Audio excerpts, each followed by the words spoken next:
All right. Good evening, everyone. Good evening. Good evening. So 6 months ago, if you would have asked me to be involved in a video conference call on a Saturday evening in late May, I would have looked at you very strangely. I probably would have been out to dinner, attending a celebratory graduation party, or sitting on my couch watching the NBA Finals. But so during these times, I do wish that everyone remains safe and healthy. We will get through this together and eventually get back to our normal routines. Just a couple of general housekeeping rules that I'd like to remind everyone for tonight's panel discussion. For the panelists and guest hosts, please use your video when possible. Please stay on mute if you're not talking. And most importantly, plug in your device to ensure that you have the battery.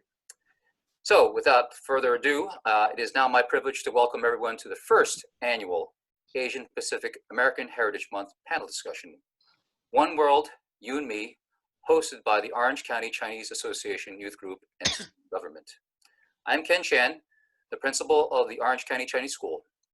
I would like to thank each guest in taking time to partake in this panel discussion on the impact they've had in our Asian American community. Tonight's panel of 5 guests include Senator James Skoufis, Mr. Andy Chen, Dr. Jinlin Du, Attorney Ziyi Hu, and last but not least, Dr. David Zhang. I also want to thank Dr. Kanjin Wu, the president of the Orange County Chinese Association, Ms. He Chen, Ms. Jessica Wu, Mr. Sungwei Li, for leading and advising the group of young adults with guidance in the areas of academic achievement, career choices, and social development. We also have to be thankful for many unnamed volunteers who do things behind the scenes that we have to be thankful for, such as donating their time and resources to help others when in need. Without further delay, please join us in beginning our panel discussion hosted by these 6 fantastic young role models who have worked tirelessly over the past few weeks to organize this event.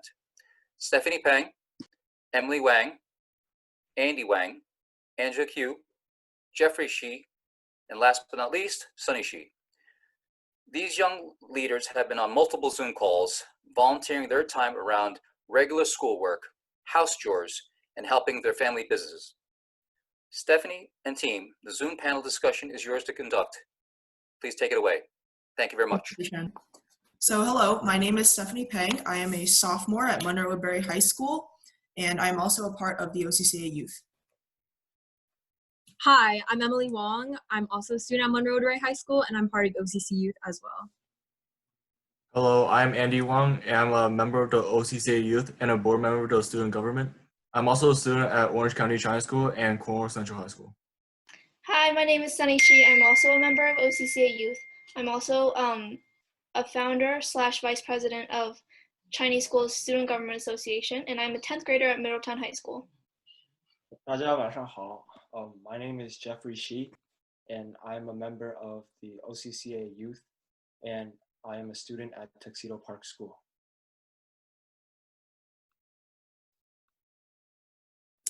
Good evening, everybody. Welcome back to another event of One World, You and Me, a series of events that gives our community a chance to connect during this pandemic and fight the ongoing racism in our area. Tonight, we'll be celebrating APAHM, or Asian Pacific American Heritage Month. APAHM takes place every May and celebrates the rich history of Asian and Pacific Islander culture. Thank you to our special guests again for your attendance, and enjoy our event. We'll start off with a welcome and opening remarks and move on to special guest introductions, as well as the panel discussion and closing off with the closing remarks. I will now hand it over to Mr. Jeffrey Shi and Andy Wong. 大家好，我中文名字叫许杰，英文名字叫 Jeffrey Shi, and I'm a student of Tuxedo Park School. Now I'm gonna hand it off to Andy Wong. Hello, my name is Andy Wong. My Chinese name is Wang Di. I'm a member of the OCCA Youth, and I'm also a student at Orange County Chinese School. I'm a board member of OCCS Student Government, and I'm a student at Cornwall Central High School. So, our first panelist of the night is Senator James Skoufis, and Senator James Skoufis was elected to the New York State Assembly in 2012, and becoming its youngest member at 26. Since 2019, is a senator representing the 39th District of New York. He received his bachelor's degree at the George Washington University in Washington, D.C., and a master's degree at the prestigious Columbia University. Senator Skoufis is a graduate from Monroe Woodbury High School and started his political career in the town of Woodbury in Orange County. For several years, Senator Skoufis has always shown his support to OCCA. He participates in our annual Chinese Lunar New Year Gala every year. Also, he is an impressive ping pong player, taking part in OCCA's first Gree Cup. He has even played a match against another one of our panelists today, attorney Hu Zhiyu. Due to another obligation, Senator Skoufis will be leaving this panel before its official ending. Thank you to Senator Skoufis for his time today. I'll now be asking him the general question as well as the specific questions. So to Mr. Skoufis, as Asian Americans have now diversified in almost any profession today, can you share your story of how you empowered yourself and others in the community to build a successful career here in America?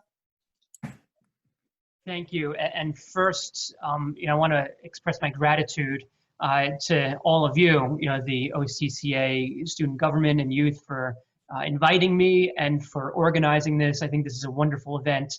It's unfortunate we can't be in person given the circumstances, but as was mentioned before, we've become quite innovative the last few months as we try and stay in touch and have events such as this. And so I'm really grateful to be here. So look, I've had exposure, I think, for a far longer amount of time than a lot of my peers who are my age with Asian Americans and with Asia specifically. It's funny you brought up table tennis. So I was actually in China when I was in high school for about 5 weeks. I think I was around 15 years old, and I was there to train in table tennis, and prior to that, leading up to that, I'd been a member at the New Jersey Table Tennis Club for many years. I have a coach, Lily Yip, who is a U.S. Olympian, but who herself is Chinese American. And so, I've had a fair amount of engagement for, at this point, a majority of my life with the Asian and Asian American community. And empowerment comes in a lot of forms, right? I think empowerment fundamentally first, before anything else can happen, comes from understanding a person as best as possible and appreciating who they are and what they have to bring to the table, so to speak. And then, to the extent that you can, provide them the skills that they need to best empower themselves. So for me, being in politics for some time, despite being 32 years old, I've been fortunate to have the opportunities to occasionally take people under my wing, so to speak, who want to get involved in politics and give them an experience and show them how I think being a good public servant manifests itself. And so, I've had that opportunity, given my position, to hopefully empower some other people who want to do what I do or something similar in government and politics. And that is cross-cutting among any industry, among any profession. If you're a lawyer, if you're a doctor, and you've been doing that job, I think, quite frankly, in some sense, it's your obligation to give back to others and teach others and share skills with others who want to do what you're doing. And so empowering means being positive towards those people, providing those skills and wherewithal, and making them feel like they can do it. Because most of the time, if their mind is there and they feel like they can do it, chances are they will be able to do it. And so that's sort of my perspective on empowering people. I think it is very important, and quite frankly, I think it's if you've been fortunate enough to have some success in your field, I think you have an obligation to try and bring people up and empower folks. Thank you so much for your response. The next question that we have for you is, being a senator, please share one pivotal moment in your career that changed your perception of Asians. So that's also a good question. I don't know that there's a moment where my perspective has changed, but it's certainly been reinforced over the years. And so like I said, I was in Asia for when I was a teenager. As someone who's not Asian myself, that's more exposure than most non-Asians were getting when they're 15 years old or when they're a teenager. And so I've since then, I've had an appreciation and really an understanding of fundamentally how good people are who are Chinese American, who are Asian American, but more than that, we're talking, some of the most intelligent people in the world are Asian Americans and are from Asia. You're talking about some of the greatest work ethic in the world, and as I said, people who just care for their neighbors, Asian and non-Asian alike. And certainly I've seen that in working with the OCCA over the years. My experience and relationship with the OCCA has reinforced that feeling that I have serving with a number of Asian American colleagues, both in my 6 years in the Assembly and now almost 2 years in the State Senate, has reinforced that feeling. I've not only been to China, I've been to Japan a couple of times. I've been to Taiwan, and so I've been fortunate to spend a pretty good deal of time, speaking with, working with, building relationships with Asian Americans, and almost to a person. It's been a delight, and quite frankly, it's been an impressive experience that I've been fortunate to have because of all those wonderful attributes and heritage and culture that Asians and specifically here Asian Americans have brought to my life and so many people's lives. Thank you. So our next question is, being infected with COVID-19, what effects has it had on you as a person? So it's an interesting question. So I was infected and I was quite sick. I wasn't in the hospital, so I wasn't. I think perspective is important, and in this case, certainly could have been worse for me. But it's I think fair to say the sickest I've ever felt in my life. And I'm 32. I have no underlying health problems or conditions, and I was wiped out for a solid 11 to 12 days. In my room, and basically not leaving a modestly sized bedroom for those, in fact, beyond even 11, 12 days, a full 2 weeks, 14 days to be safe, other than going to the bathroom a couple of times a day, which was around the corner from the bedroom. And so, that gets old pretty fast, being stuck in one room of your house for 2 straight weeks and not having any interaction with, any meaningful interaction with people, including my wife. Who was my caretaker during that time. But I considered myself, before being infected, a very pro-public health legislator. The most recent example of which, there was a big fight last year about closing loopholes with vaccinations and working to get more people, and in this case, more children vaccinated before they go to school. And I was one of 2 or 3 people in the State Senate who really championed this bill that did pass and did get signed into law, and we are now safer for it. So I don't know that my perspective on public health changed because I was already very pro-public health, but certainly it reinforced that feeling and that position that I've had for quite some time. And it helps me speak to it now because, if I run into someone who questions the seriousness of the measures that we've taken over the past 3 months, or believes in these conspiracy theories that are abound, and we see on social media and hear from some people. I can tell people from my own personal experience, hey, this is no joke. Take it from me. And so I think that is I think that's important. And valuable for me to be able to communicate that to people when the issue arises. And we mentioned this before we got to the 8 o'clock hour. One of the really unfortunate negative repercussions that has come about from this pandemic has been, especially in the early stages, but even throughout the entirety up to this point, has been the discrimination from some people towards Chinese Americans, Asian Americans generally. We saw that early on with very disparaging remarks towards Chinese small business owners, especially restaurant owners here in New York State and in the United States early on.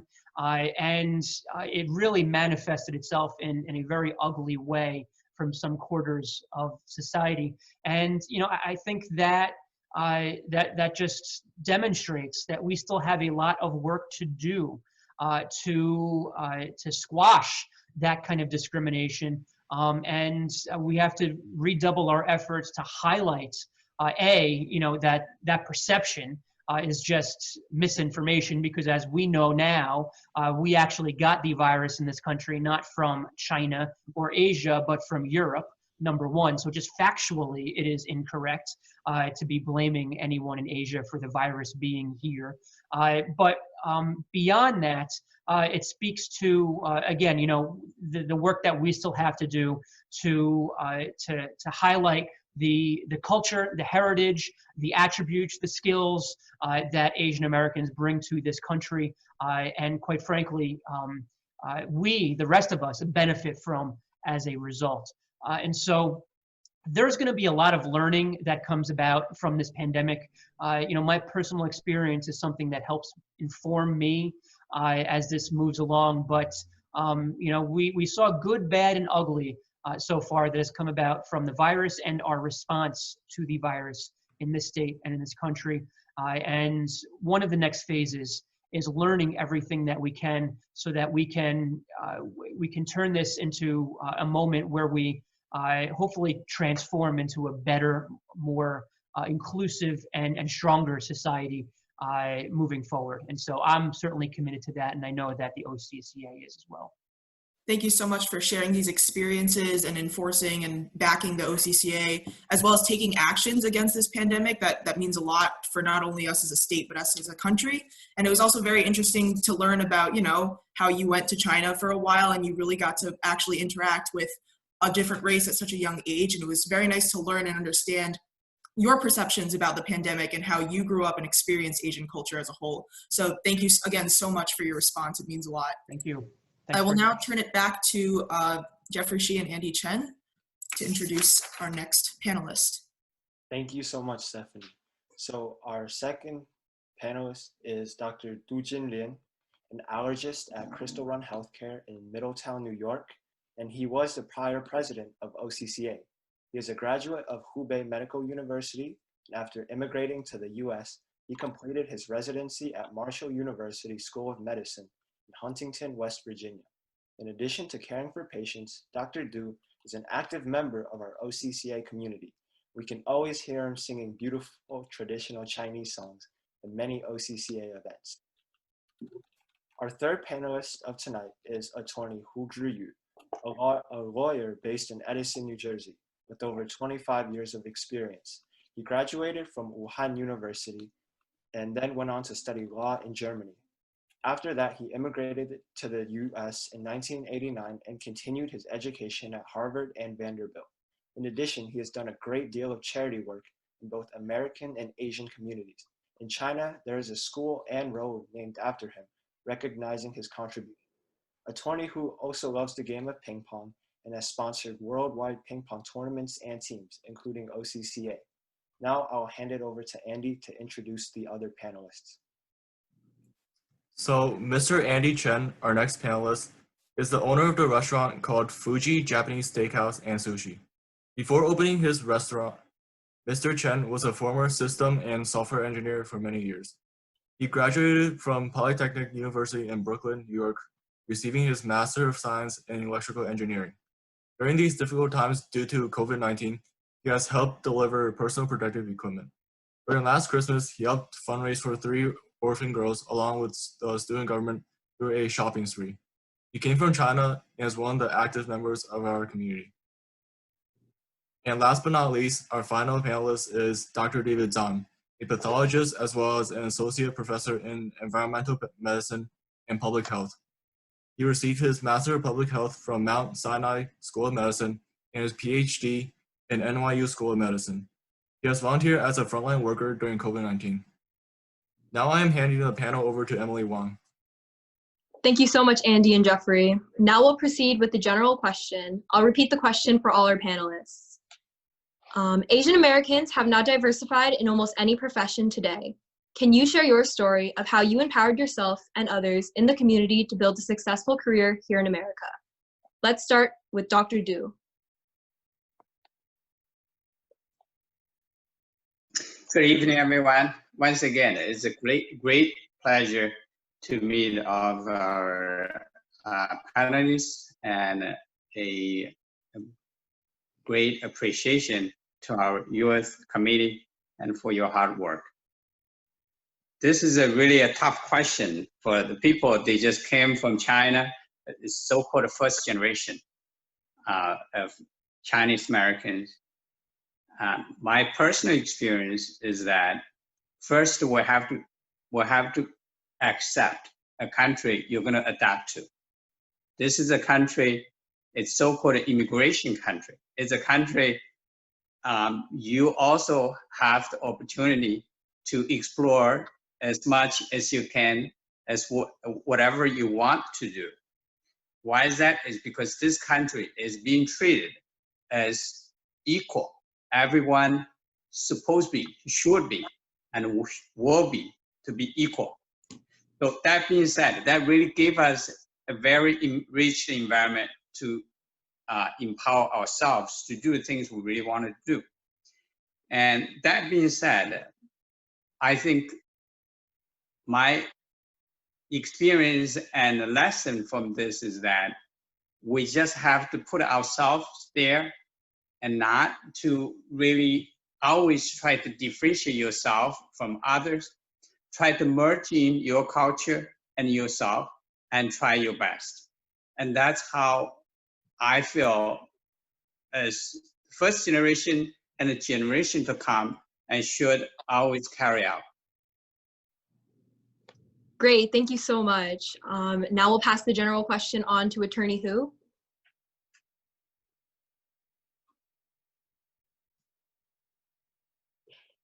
Can you hear me now? Yeah, we can hear you. Okay. Thank you very much for everybody, especially Senator, to come at the busy time. I enjoyed playing ping pong with him last time, and he defeated me. So I know he's going to leave soon. In my experience, right, I came from China. I first went to Germany in 1984. When I was studying Germany, the professor told me, you came from a socialist country. Now it's first time for you to learn capitalism and our laws for capitalism. So that was a really big change for me in terms of our ideals and our culture. And as I finished law school in Germany, I came to the US to the UN Secretary General for the legal department. So I listened, observed many meetings in the Security Council, especially in 1989, 1990. I observed a lot of meetings there. So that really enhanced my global view. You really expand your horizon because everything there really decides what's going on around the world. Africa, Asia. I remember at that time, Senior Bush was president, and the U.S. captured Noriega, the president of Panama. So the meeting was there in the UN.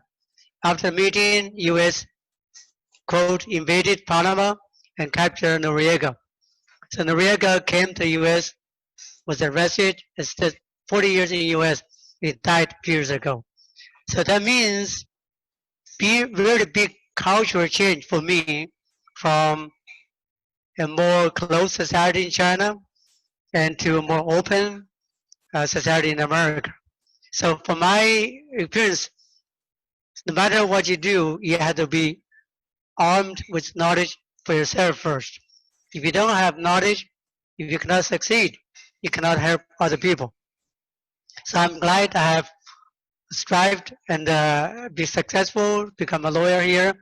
I thank American people to give me opportunity. And in turn, I help a lot of people back, and not only here and also in China. I help a lot of American people. I go to prison, help them, poor people. Sometimes they don't have money, I help them. I help poor people with the housing, senior centers.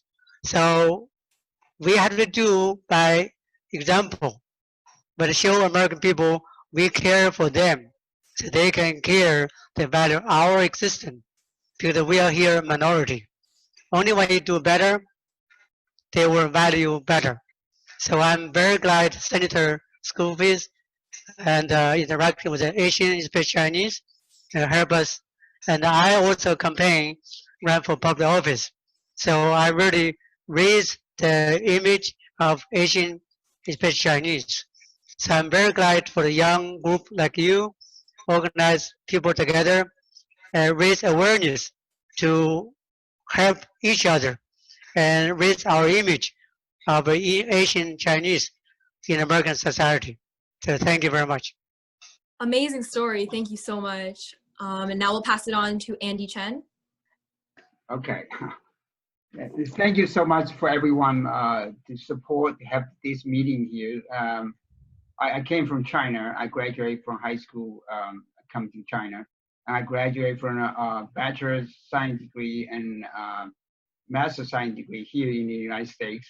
I feel the sky is the limit. You know, you could, I support myself to the college tuitions and you know, and move on to my careers in engineering fields.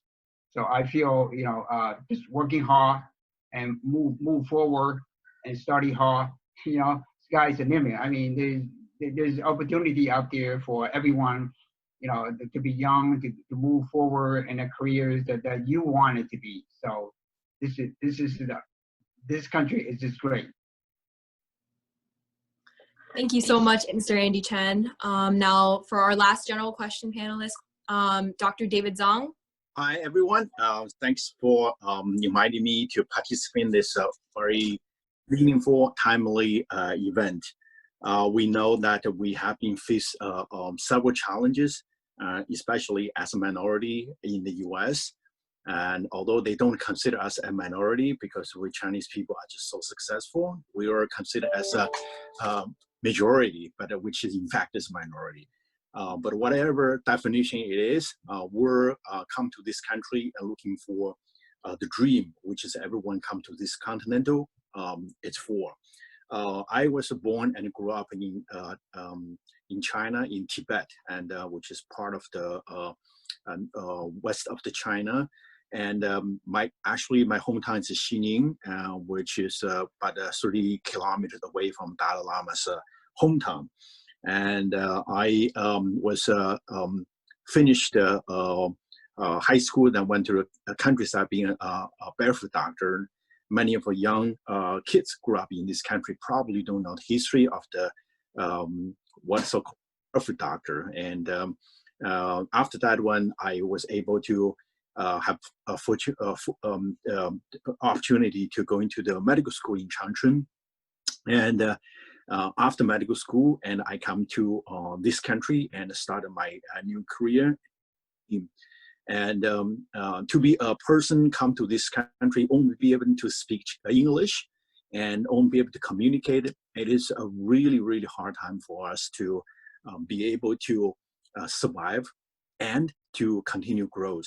And I echo everyone has said before, as Chinese immigrants, we need to working hard here to demonstrate our ability.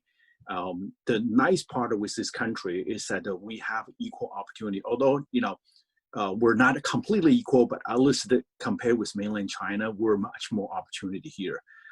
So as long as you're working hard, demonstrate your ability, and you will be able to success. And I come to this country and did my PhD at NYU, then went back to the residency in Mount Sinai School of Medicine, did pathology residency, and second residency in occupational medicine. And throughout the years, and I was able to move up towards the professorship in the at Mount Sinai.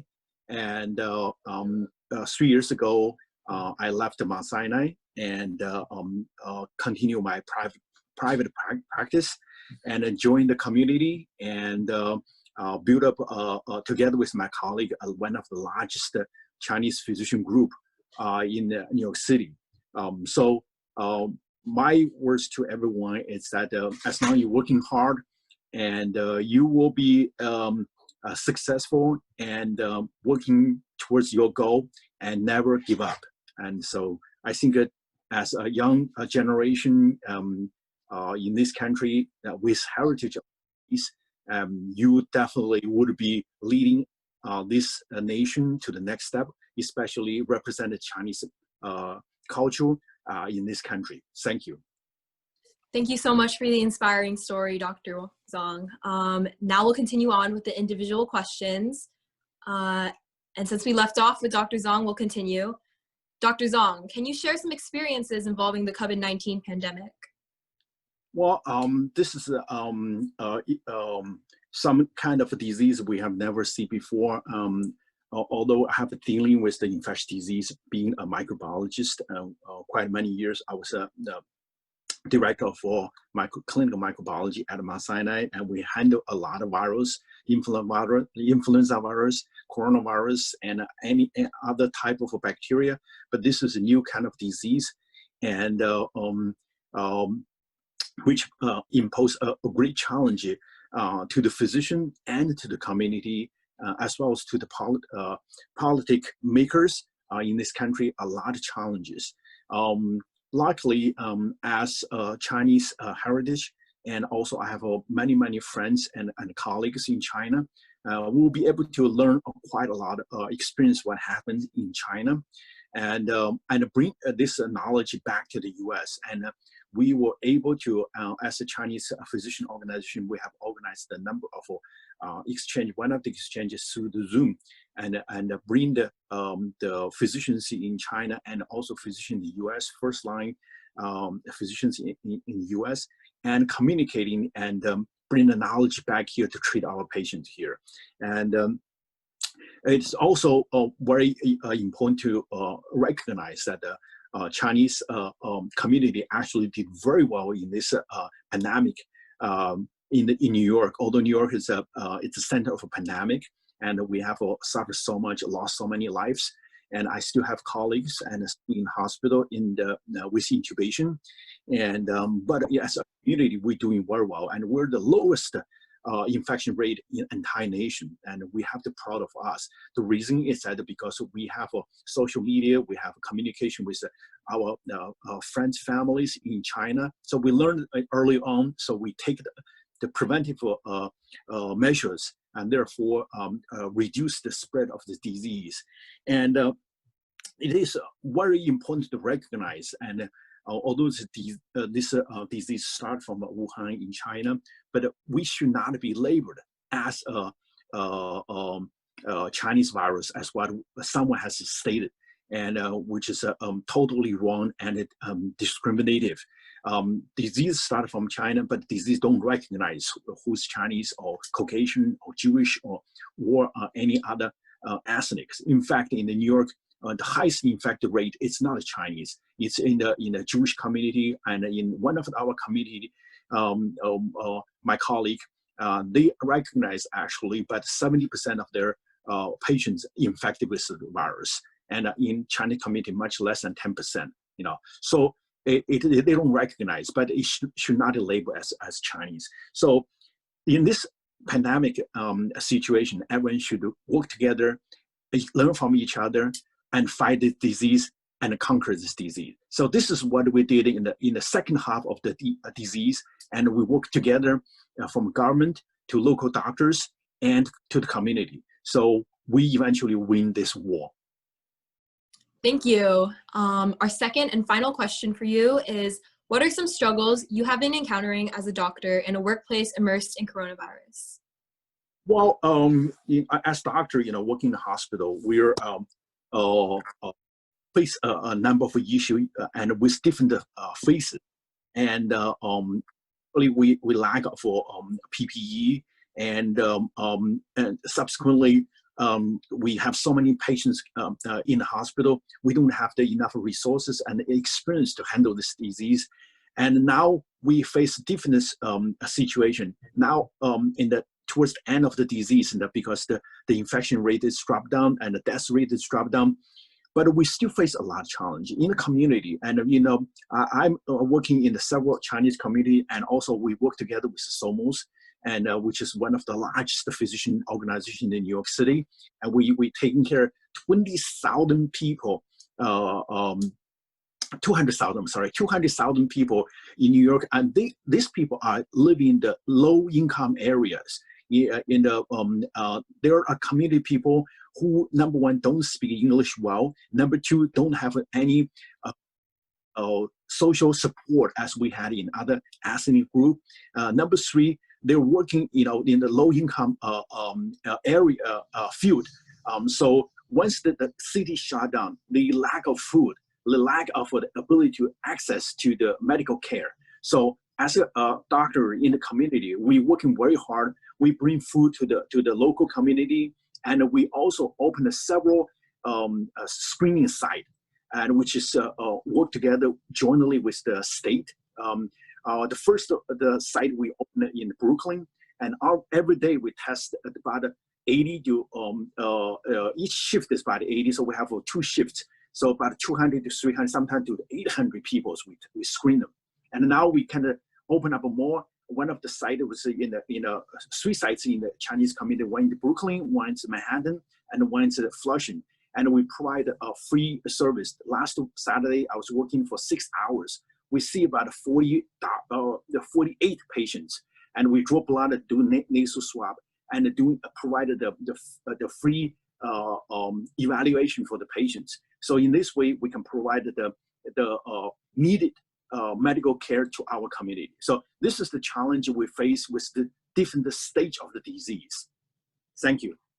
Thank you so much, Dr. Zhang. We appreciate all of your efforts, and we appreciate you for joining us today. We wish you well.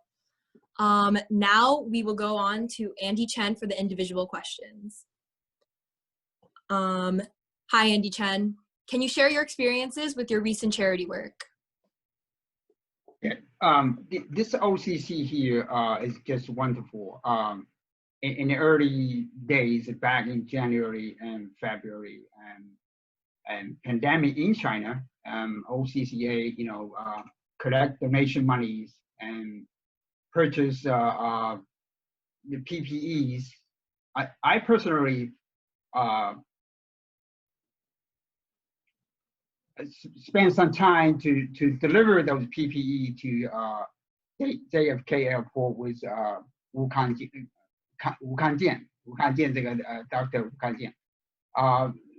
I mean, this is to be shipped to China. And recently, we also to help OCCA to distribute some like PPE items to the community members. Thank you. Our second question is, numerous Asian restaurants have temporarily and permanently shut down. Likewise, many of these restaurants have been suffering from racist sentiments surrounding the virus. Amidst the COVID-19 pandemic, how has the virus impacted your business?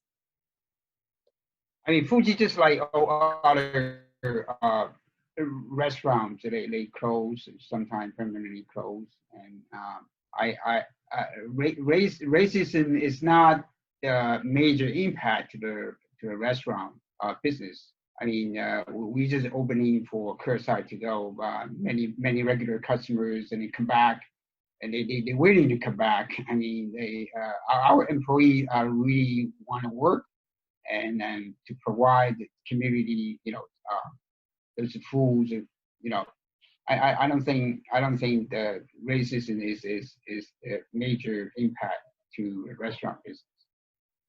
I mean, I know what is the racism about, back in 1980s and 90. I lived in Brooklyn for quite a while, so I know exactly what it is. But I just don't think racism is a major impact to the restaurant business.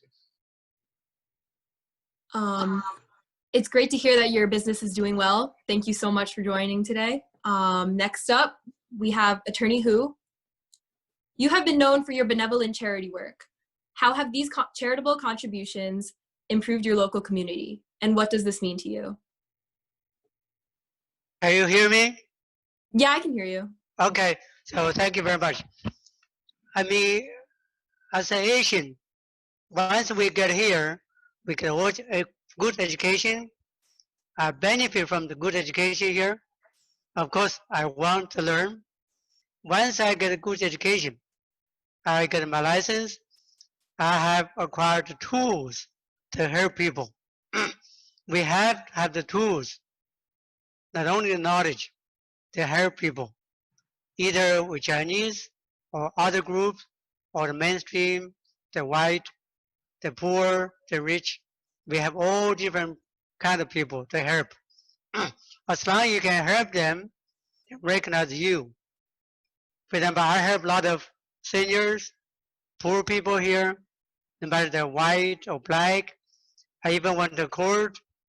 Some black people, don't have even $150 to pay the bill to get out of jail.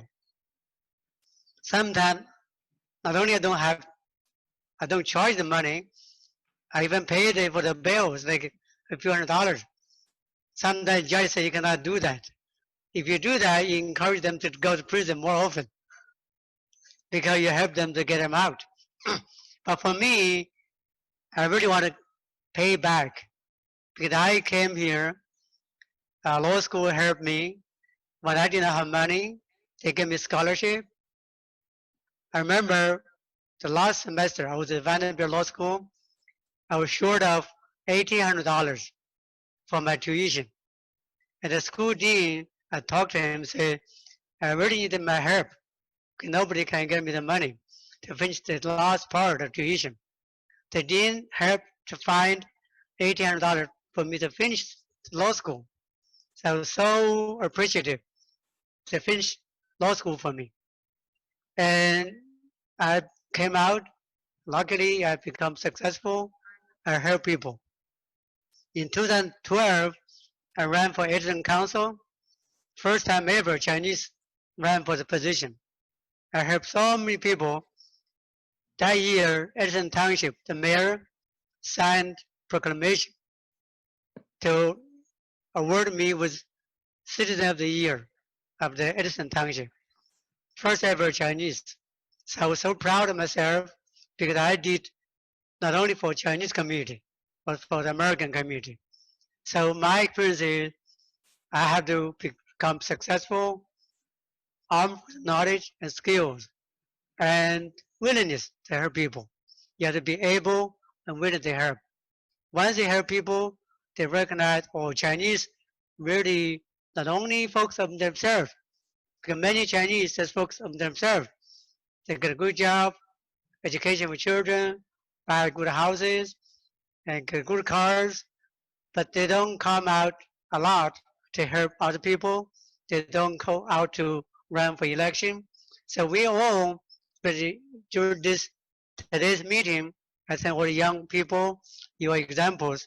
In the future, you have to go out to be more active politically. So we Chinese, in generally, we Chinese are not active enough politically. So I will try to change that.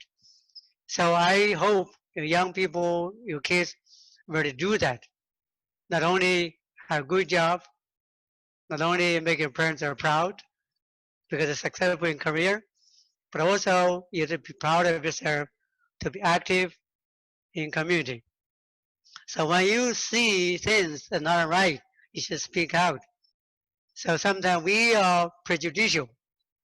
In this country, today, this few weeks since happened, we know the Minneapolis, right? George Floyd has been killed by police. So in this country, there's always mentality that unfair to blacks. Even I as an Asian, we have sometimes, in our heart, we know we have prejudice against blacks. But if we have to learn, we have to educate them, so to speak. I say we should educate them. In my opinion, the black leaders, they really have to educate the young people in their community. We have prejudice against them. They have to change that from within. So young people should understand all different aspects in society. Even Obama has expressed his, attitude today or yesterday, but he cannot change that much because the whole society has this problem. So we have to study hard. Only when you're able to, you can change society. So I hope I did not say too much. Thank you very much. Thank you so much. Yeah. Now, last but not least, we have Dr. Du. What is the importance of preserving Asian/Chinese culture or teaching it to future generations? First, I feel really ashamed to answer this question is because I'm not a good role model or good example. However, to really talk about cultural preservation, it is very important for us to keep this in mind, is that where we come from. When somebody asks you, for example, Emily, somebody asks you, Emily, who's your parents? How are you going to respond? Are you going to be so proudly present your parents to the people you are going to introduce? I believe so. And I have no doubt you're going to do your best to present your parents to the people you want to introduce. So that being said, that's really come down to what's really cultural preservation. Basically is to see where's our roots, where we come from. We should be so proud of where we come from, and with that, and we will learn the value from that. So that being said, so every culture, doesn't matter, it's Chinese culture, Black American culture, every culture, they have their own essence of values. So it's extremely important for us to carry this great values in the generations to come, because that's where we come from. That's where being raised up. How to teach the younger generations, that's not an easy thing. And I think every parents, Chinese parents probably facing this issue. And when you ask your children, are you a Chinese? And I can't say everyone, but lots of them may respond to you, no, I'm American. Is that correct? 100%, they're correct. They're American, but they're Chinese American.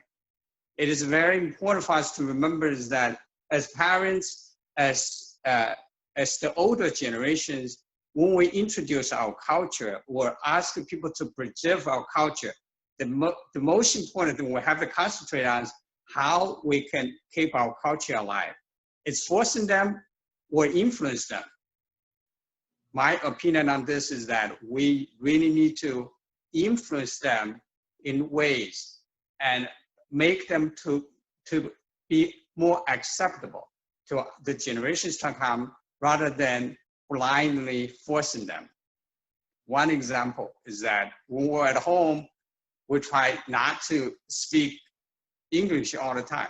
Of course, we go to work, we speak English every day to people, but it's very important to let our kids know what's our modern language, where we come from. Other than that, it's very important for us to really to be involved every opportunities as possible as we can. I can't agree more with Dr. Hu about the community involvement, political involvement. This is extremely important for us to preserve our culture. And your younger generations, you already knew from what you watch television and from newspapers, you see how many African-American senators, House representatives, local politicians, And not just them. You know, you think about the other cultures, other nationalities, they have their presentation in every level possible. The Latinos, you think about them, they have so many people present their culture and their values of their culture. But Chinese, yes, were very successful from personal level, family level, community level, but we never able to put this up a little bit further to influence others. So I think that's something I really appreciate the young generations to put this in their mind and to think about that. Other than that, I think everyone is not just, this is not a one person thing, a one community thing. It's the whole Chinese community everywhere, all over the world, not just in this country. We need to think about this, as I mentioned previously, how we're gonna keep it alive. What is really called alive is to show people where we come from, what do we have, what we can give, what we can help. And I think with that, and the younger generations and the generations to come, they will be able to pass our great values of this culture forever. Thank you. And now for your second question and the last question of this panel's discussion. It looks like you're important on increasing the awareness of cultural diversity at your home. How do you plan to increase the awareness of cultural diversity in your workplace? In the workplace, I think it is important. I wanted this, I think the younger generation probably have less of this challenge. However, this challenge is going to be here. It's not going to disappear. So I think the first very important thing, doesn't matter where you go, you have to keep that in mind. You have to accept there's a culture shock. There's differences. Your face is different. Your hair is different. You speak different. Not the first generations like me, of course. Second generations, you guys have the luxury, growing up here and being influenced by everything here. However, accept it is key, because when you after accept, and then you will think of how to fix it. So the second part is, yes, you have to face it. Try not to avoid, because you cannot avoid it. When you go to a workplace, people are out there. They're going to look at you. What are you going to do, right? You're presenting a different culture. So you're a minority. Doesn't matter. So that being said, accept and try to face the challenges. And then I think it's extremely important as well, is respect. You know, in Dr. Who's answers, he said that as well. It's not just they help me or I help them. It's really a mutual benefit from our hard work. So it's very important you keep this in mind, is when you go to work, you go to there to be part of it and to contribute. And in that way, and people will be much more easier to accept who you are. And then you will be able to shine your values inside of you to others.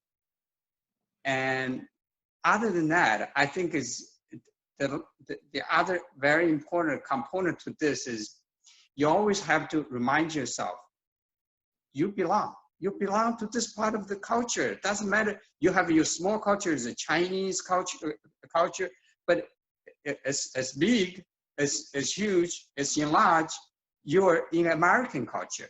So you have to be involved to join, even though you may see the resistance. You know, we got this a lot, not just me. And whoever you ask, they will have some experience to tell you. And people will look at me, and the first time when I went to a country club to play golf in West Virginia, everybody look at me like, what's this going on with this Chinese? What is he doing? What's he doing here? And my response to them with a smile, I said, no worries. I'm here just for a game. Are you guys enjoying the game? I'm going to. And then when I talked to them, and the gentlemen, they looked at the owner of the country club, saying, well, should we really accept this guy here play or not?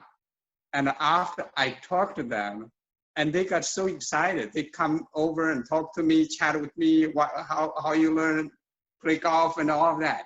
So I think it's very important you put yourself out there and don't try to avoid this. And I think with your active involvement, you will get a lot of reward. That's no doubt about that. And I want to share this with you guys. And hopefully you will have the same, when you come to my age, you will have the same experience and the same feelings one day when somebody, and particularly different culture, different people come to you to say, I want to be just like you. I want to present my culture just like you. I want to be a doctor. I want to be helping other people. So I hope, with everybody's effort, we'll be able to get there. Thank you. Thank you so much, Dr. Du. We really appreciate your insightful experiences and personal stories. And thank you so much for all the panelists for joining our first panel discussion today. And now I'll pass it on to Sunny Shi for the closing remarks. So thank you, Emily. As our panel comes to an end, I would like to thank all of you viewers for watching our panel. We know this new reality has required adjustments in everyone's lives, but we are glad that you were all able to join us. I would also like to thank all our panelists, Senator James Skoufis, Attorney Zhi Yuhu, Mr. Andy Chen, Dr. Jinlin, and Dr. David Zhang. I think I speak for everyone when I say that we were honored to have them share their knowledge and experiences with us. Of course, thank you to the OCCA youth members who planned this panel and made this entire celebration possible. Last but not least, a big thank you to Mr. Kan Jianwu, Ms. He Tian, and Mr. Ken Chan for coordinating and guiding the OCCA youth members in planning such a large event in a small amount of time.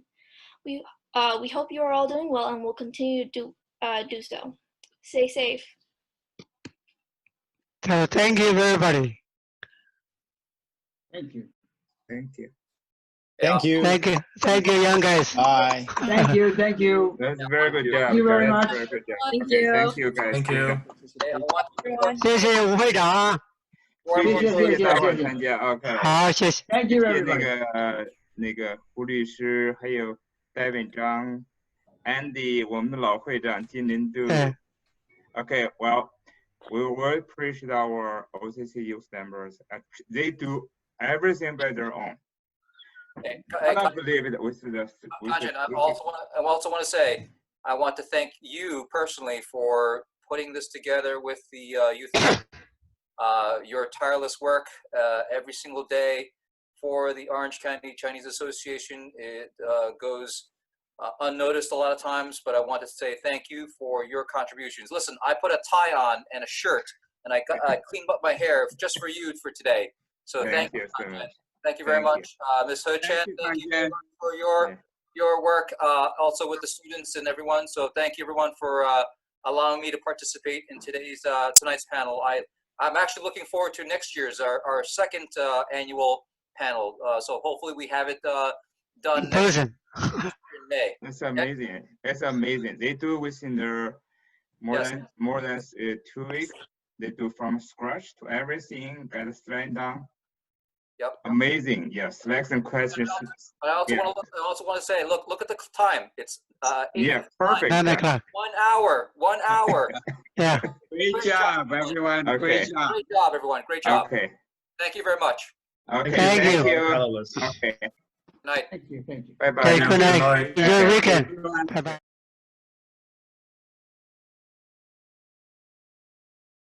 胡律师吧，胡律师也。你好。我能看到你们，你看到我吗？我还没看到你，等一下啊。Give me a second. OK。我要按什么地方吗？我现在没看到，你要看到你说你那个 video，你要把那个摄像头打开。哎呦，看到了。对对，可以了。胡律师好，胡律师好 ，OK。对，你们好。胡律师你好。辛苦你们了。Hello, Senator Skoufis.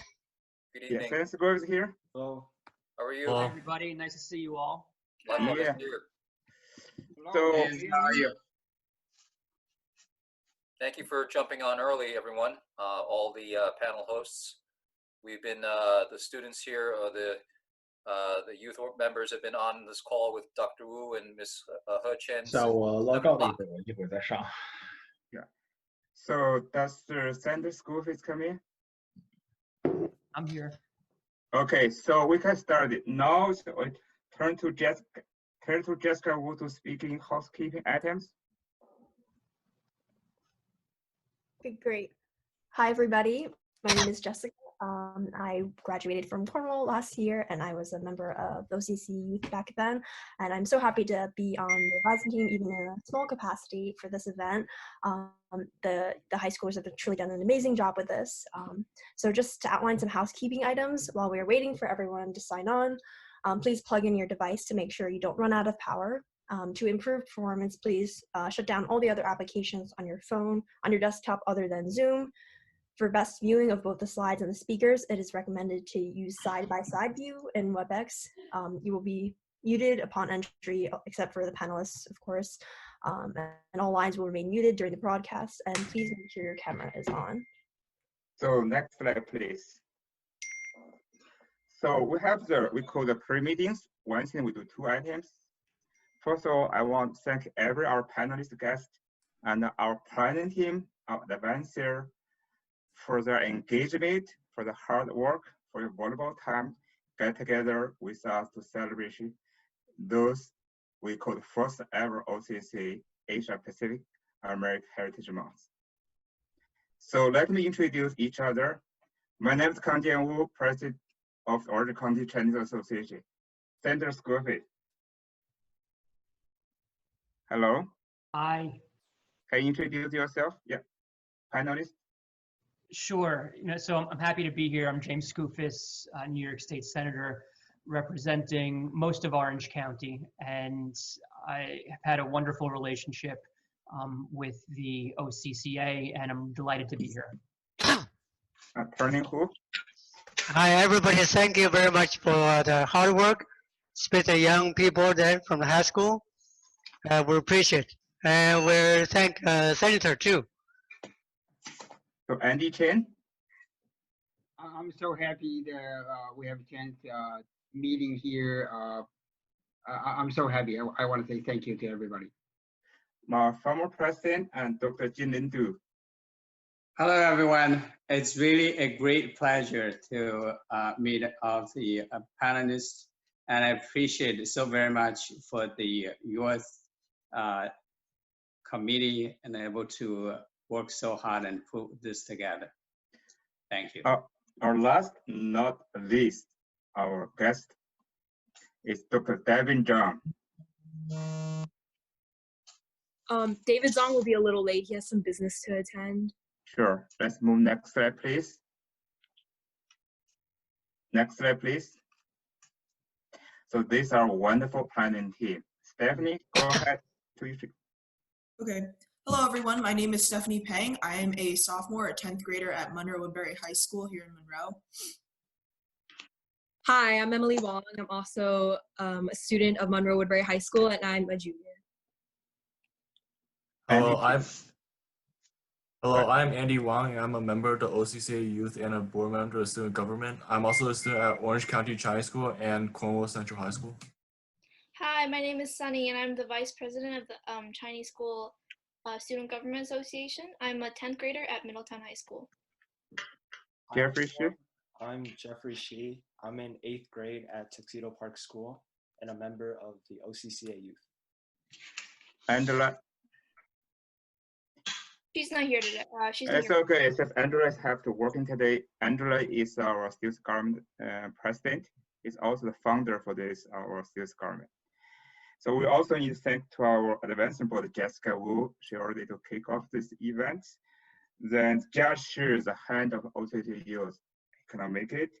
Zhenghui Li, He's mute. Okay, let's go back to Chen He. Hi, everybody. Glad to be here. Okay, our principal, Chen. Hello, everyone, and good evening. I'm Ken Chen. I'm the principal of the Orange County Chinese School. So let's turn to Zheng Hui. Zheng Hui still here?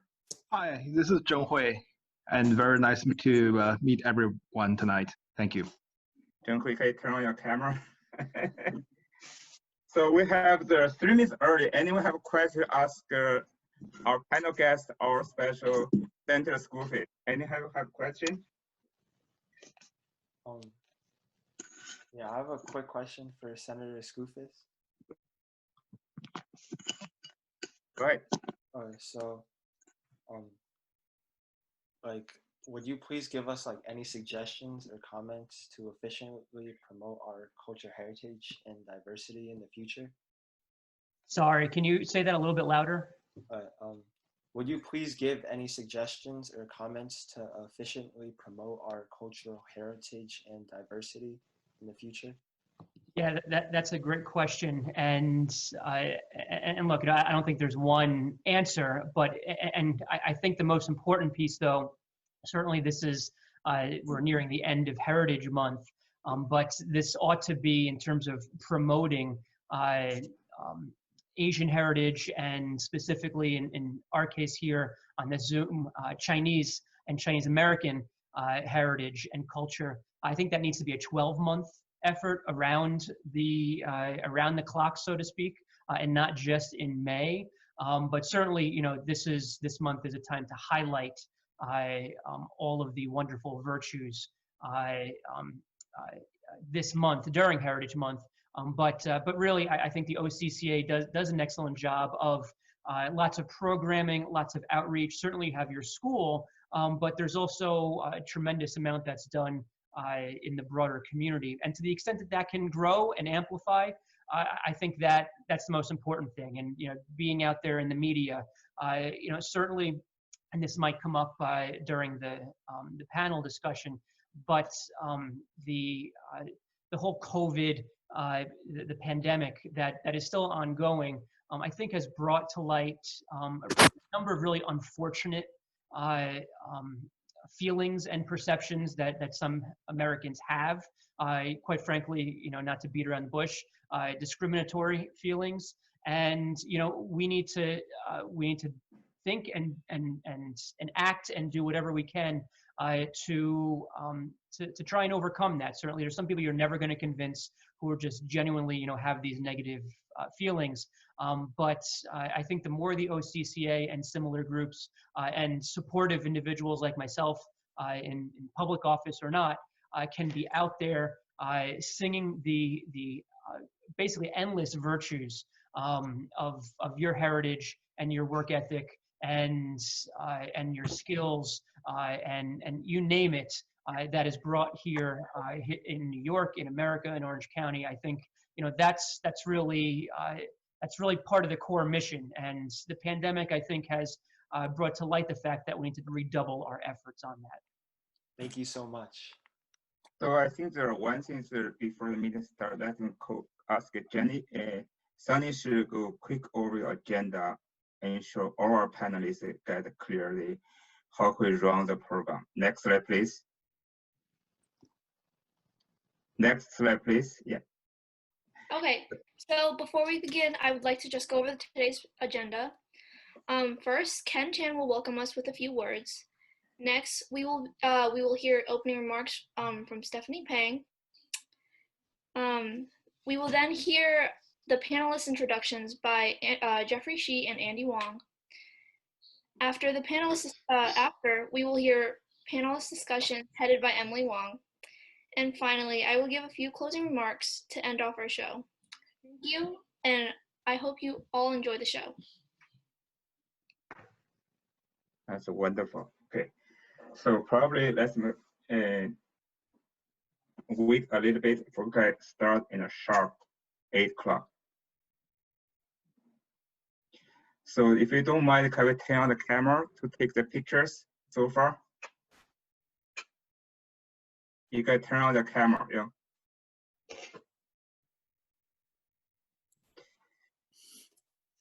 So if I turn the camera on, oh, Dr. David Zhang coming. Dr. David, can you introduce yourself?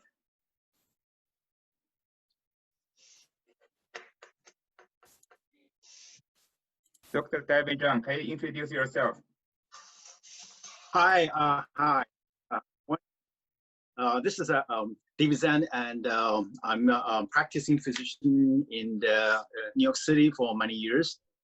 And I'm so glad to be invited and being present in this evening's at this remarkable group of young students, and trying to help community and bring community together. I think this is what seeing you guys doing, and I am really proud of you guys. Thank you. So we're waiting another 3 minutes that we started. Yeah, agenda probably need probably to tune up. The reason because we have been taught the center Skoufis have another application and have to leave in early. So probably for the panel discussion, we all have to ask the common questions. After we introduce our panelists, probably we need to ask center Skoufis common question plus individual questions. Then later introduce the rest of the panelists. Let me see what the time looks like. Thank you. Thank you, everyone. Yeah, thank you for being accommodating too. I do have an 8:30 event, a vigil for the for what happened in Minnesota is here in the city of Newburgh. So I need to attend that in half an hour. So thank you. Absolutely. You got to do what you got to do with Senator Skoufis. So thank you again for joining us. So can we turn to the slide number 1 for 8 o'clock events? Yes. So now we'll turn to Chen. Okay. We can start 8 o'clock. Okay. All right. We all have a 2-minute break before we get some drinks, get a cup of water, and the show will start in a minute.